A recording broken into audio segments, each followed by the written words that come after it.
श्री स्वामी समर्थ. जय जय स्वामी समर्थ. नमस्कार मैत्रिणींनो, स्वागत आहे तुम्हा सर्वांचं पुन्हा एकदा माझ्या या नवीन व्हिडिओमध्ये. तर 2026मध्ये हा अधिक मास आलेला आहे.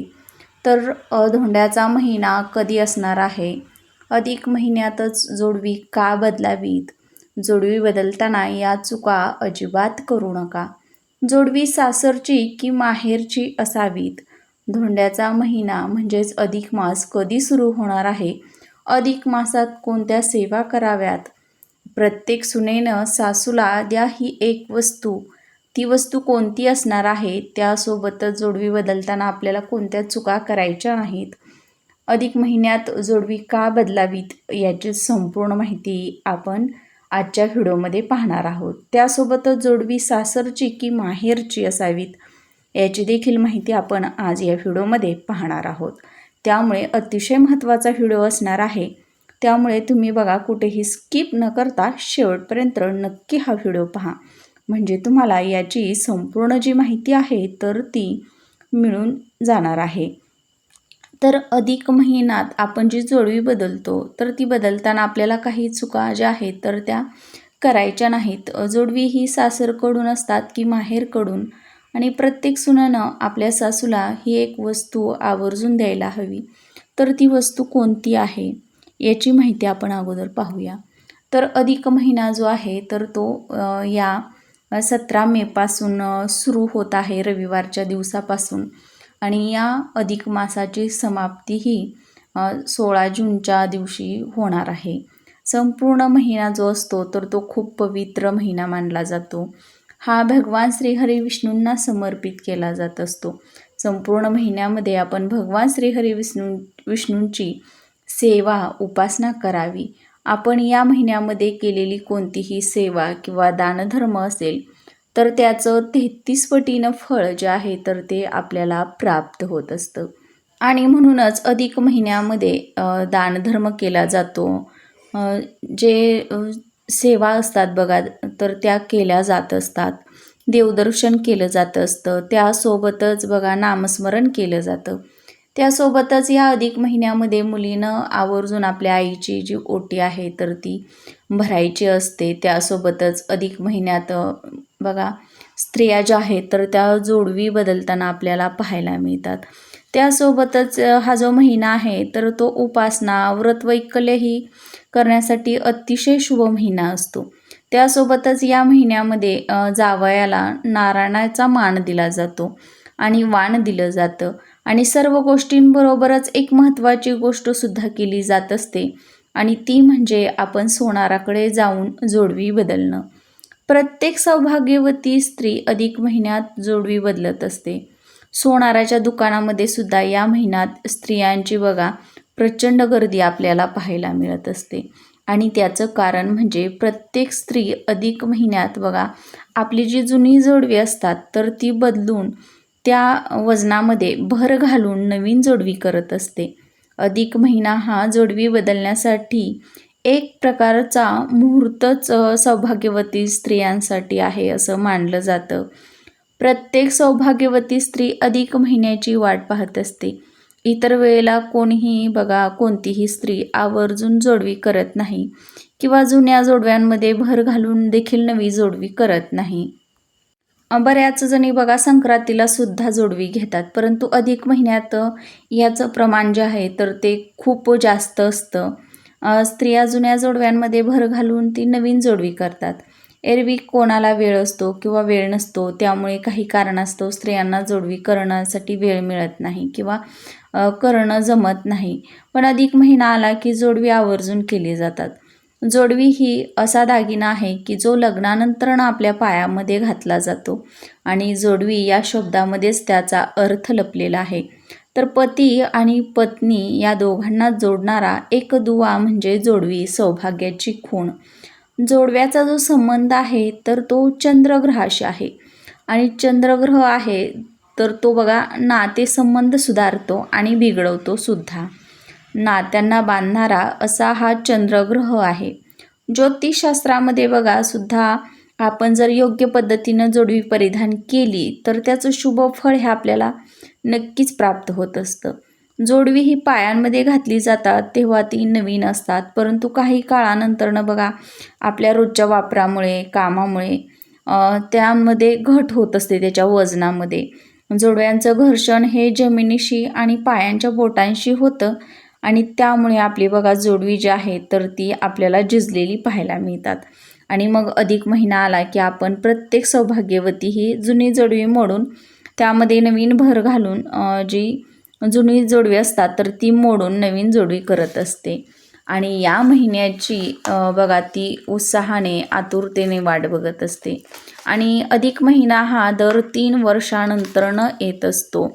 कारण की बघा आपलं पंचांग जे असतं तर ते सौरवर्ष आणि चंद्रवर्ष यावरती अवलंबून असतं. आणि त्यामध्ये बघा 354 आणि 365 दिवसांचं असतं. तर त्यामध्ये या दोन्ही वर्षांमध्ये एकूण वर्षाला बघा 11 दिवसांचा फरक पडतो आणि 3 वर्षानंतरनं हा जो फरक आहे तर तो मिळून तब्बल 1 महिना एवढा होत जातो.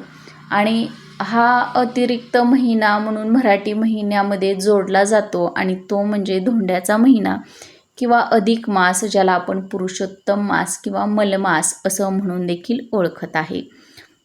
आणि म्हणूनच या अधिक महिन्याची जी उत्पत्ती आहे तर ती होत असते.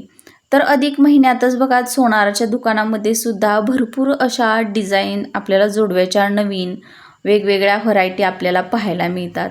आणि यामागे एक वैज्ञानिक कारणसुद्धा आहे. याचा बघा थेट संबंध जो आहे जोडव्याच्या बोटाचा तर त्याचा प्रजननाशी स्त्रियांच्या जोडला जातो.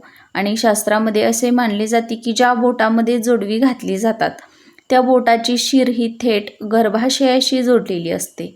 आणि जोडव्यांचा दाब हा शिरेवर पडतो आणि गर्भाशय नियंत्रित राहतो आणि आपला रक्तदाबही नियंत्रित राहण्यास मदत होते. त्या स्त्रियांना बघा निरोगी ठेवण्याचं काम ही शिर करत असते. जोडव्याच्या बोटामुळे स्त्रियांचे आरोग्य देखील चांगले राहते. त्यामुळेच अविवाहित मुलींच्या पायांमध्ये हा अलंकार घातला जात नाही. जो लग्नामध्ये घातला जातो, जोडवी बदलताना किंवा घालताना आपल्याकडून काही चुका झाल्या तरी सुद्धा त्याचे दुष्परिणाम हे आपल्याला भोगावे लागत असतात. वैवाहिक जीवनात अडचणी निर्माण होऊ शकतात किंवा आपल्या घराची प्रगती थांबते. त्यामुळे आपल्याला या चुका चुकूनही करायच्या नाही. तर सर्वात अगोदर महत्त्वाची गोष्ट म्हणजे जोडवी ही आपल्याला घेताना चांदीचीच घ्यायची आहेत. नकली जोडवी किंवा मार्केटमध्ये येतात त्यांच्या डिझाईन्ससुद्धा खूप सुंदर असतात बघा नकली जोडव्यांच्या वेगवेगळ्या धातूंच्या, परंतु आपल्याला ही जोडवी अजिबात घालायची नाहीत.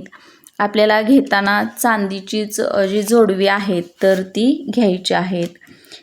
फॅशन म्हणून बऱ्याच जणी ही नकली जोडवी घालतात, पण ती दिसायला खूप सुंदर असतात, परंतु जोडवी ही नेहमी चांदीचीच असावीत. कारण चांदीच्या धातूमुळे शरीरावर आपल्या चांगला परिणाम होत असतो. आपल्या शरीरातील उष्णता कमी करण्याचं देखील काम हे चांदीचं धातू जे आहे तर तो करत असतो. त्यामुळे नकली जोडव्यांमुळे त्याचा फारसा फायदा आपल्याला होत नाही. किंवा स्त्रियांच्या कमरेच्या खालच्या भागामधील जो दागिना असतो हा चांदीचाच असावा. कारण सोने हे माता लक्ष्मीचं स्वरूप मानलं जातं. त्यामुळे तुम्ही कितीही श्रीमंत जरी असला तरी जोडवी किंवा पैंजण हे चांदीचंच घालावं. नाहीतर लक्ष्मी माता आपल्यावरती नाराज होत असते, कारण हे लक्ष्मीचं रूप कधीही पायात घातलं जात नाही. आणि शास्त्रीय वैज्ञानिक कारण म्हणजे कमरेच्या खालच्या भागांमध्ये चांदीच्या धातूची वस्तू परिधान केल्यामुळं बघा आपल्या शरीरातील उष्णता ही कमी होण्यास मदत होत असते, कारण की चांदी ही थंड असते.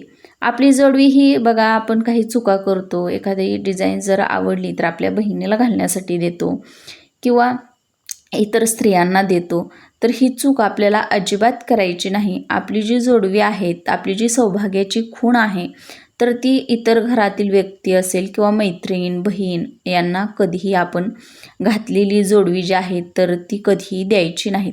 आपली जर देण्याची इच्छा असेल तर आपण सोनाराच्या दुकानामध्ये जाऊन नवीन जोडवी खरेदी करून आपल्या मैत्रिणीला भेट म्हणून किंवा बहिणीला भेट म्हणून देऊ शकतो. तसेच जोडवी हा सौभाग्याचा दागिना आहे. त्यामुळे आपली स्वतःची जी जोडवी आहे तर ती इतर स्त्रीला देखील द्यायची नाहीत किंवा दुसऱ्या स्त्रीची चुकूनही जोडवी आपण परिधान करायची नाहीत. जोडवी ही कधीही सैल नसावी, ती पायाला घट्ट किंवा जे जोडव्याचं बोट असतं आपण जोडवी घालतो तर त्या बोटाला घट्ट अशी बसावीत, अशी असावीत, म्हणजे बोटातून गळून जाणार नाहीत, अशी नसावीत. कारण बघा, जर आपण पायातून जोडवी पडणं हेही खूप अशुभ मानलं गेलं आहे. त्यामुळे कधीही सैलसर जोडवी घेऊ नयेत. आणि बघा, विड्याची म्हणजेच आपण पीळ असणारी जी जोडवी आहेत ही लग्नामध्ये नवीन नवरीला घातली जातात. त्यामुळे जोडवी करताना तुम्ही पिळ्याची किंवा विड्यांची न करता सिंगल किंवा डबल रिंगची करू शकता. कारण विड्याची जोडवी ही आपल्या संसारामध्ये विडे निर्माण करतात असं म्हटलं जातं. आणि 3 हा आकडा जो आहे तर तो जोडव्यांमध्ये असेल अशी सुद्धा जोडवी घालू नयेत. म्हणजे बघा, नेहमी 2च जोडवी घालावीत. म्हणजे बघा, जोडवी घेताना कोणी पिळ्यांची जोडवी घेत असेल तर त्याच्यामध्ये 3 पिळे असू नयेत. एकतर 2 असावेत किंवा 3पेक्षा जास्त असावेत. अधिक महिन्यात प्रत्येक मुली आपल्या आईची ओटी भरतात आणि ही फक्त अधिक महिन्यातच भरली जाते. तर सासूला सुद्धा काहीतरी द्यावं, कारण बदलत्या काळानुसार सासू सुनेचं नातं हे आई मुलीप्रमाणे झालेलं आहे.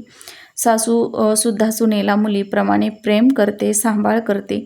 प्रत्येक सून ही आपल्या सासूला आईप्रमाणे मानत असते आणि तिच्यामुळेच आपल्याला हे सौभाग्याचं दान मिळालेलं आहे. त्यामुळे प्रत्येक सुनेनं एखादी चांदीची वस्तू किंवा साडी, चोळीसुद्धा आपण आपल्या सासूला भेट म्हणून देऊ शकतो. तर आजची माहिती आवडल्यास व्हिडिओला लाईक करा, शेअर करा आणि चॅनलवर नवीन आला असाल तर प्लीज चॅनलला सबस्क्राईब करा आणि असेच नवनवीन माहितीपूर्ण व्हिडिओ पाहत राहा.